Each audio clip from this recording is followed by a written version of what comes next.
Namaste.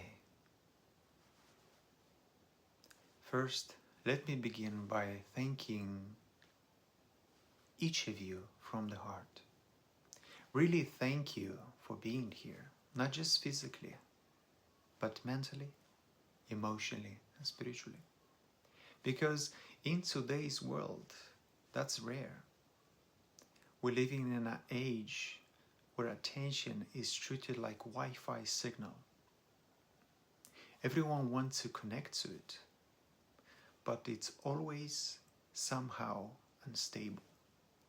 And that leads me to something very simple, yet powerful. Your attention is sacred. In fact, it's the most valuable thing you own, more than your car, your phone, or that secret chocolate stash you hide from your kids. So whatever you give your attention to grows. What you focus on expands. Give attention to your health, you get stronger. Give it to your business, you grow it. Give it to your relationships, they flourish. Give it to Netflix, well, you end up fluent in 17 seasons of someone else's drama. Give it to your anger, that expands too. Just like a popcorn bag left in the microwave too long, boom. So the real question becomes, what are you watering?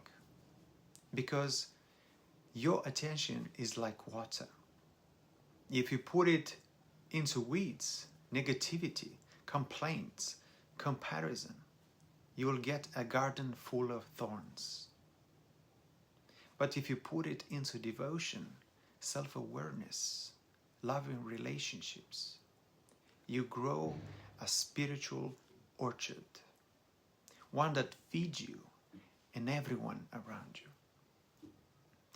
Now, let's bring this home. Gaudiya Vaishnava style.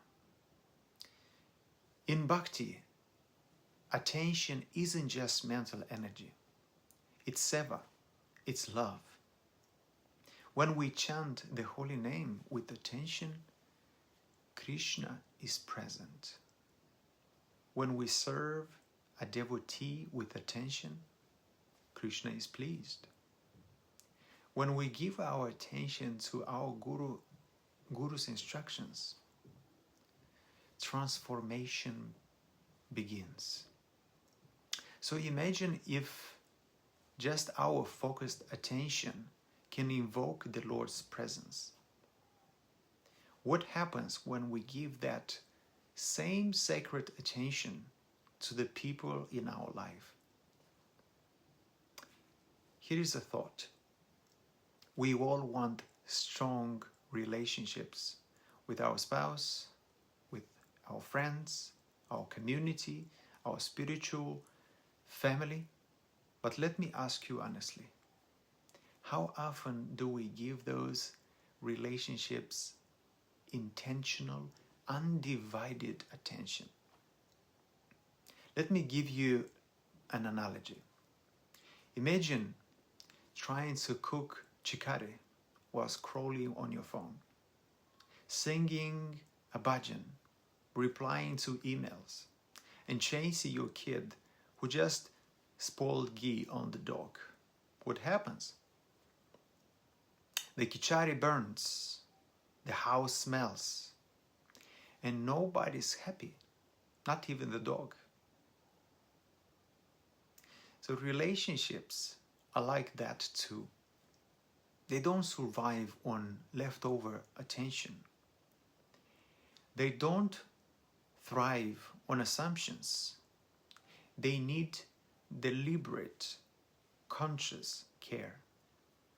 And not just care, communication on.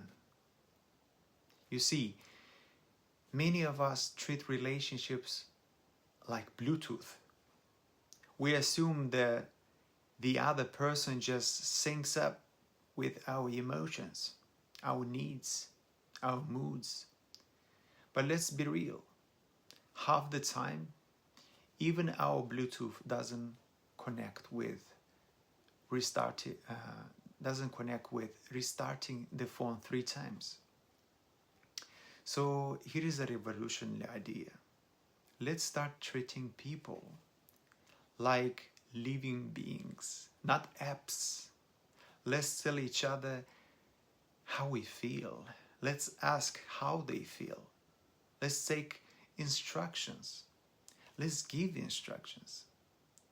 In our tradition, the disciple thrives not by knowing everything, but by learning to receive instructions with humility and serve with attention. Rupa Goswami writes in Upadeshamrita that 6 loving exchanges sustain relationships between devotees. Giving gifts, accepting gifts, revealing one's mind in confidence, inquiring confidentially, accepting prasad, and offering prasad. Notice, it's not guess what I want and don't mess it up. It's clear, loving, intentional exchange. If you want your relationship to expand, you have to feed them. Not with leftovers, not with obligation, but with focused love, Krishna-centered attention, and clear communication on. We put more effort into updating our Instagram bio than we do in updating our understanding of our spouse. We spend hours adjusting the lighting for perfect photo, but haven't adjusted our tone when we speak to our parents. Let's shift that. Let's give our attention to what actually grows our soul. And when we fall short, because we will, let's not punish ourselves. Let's just redirect our attention back again and again, like a child learning to walk. Every stumble is just another opportunity to rise with grace. So here is what I will leave you with. Give your best attention to what you want to grow. Treat relationships like sacred service, not background noise. Speak clearly, listen deeply, and above all, keep Krishna in the center, because he is the center.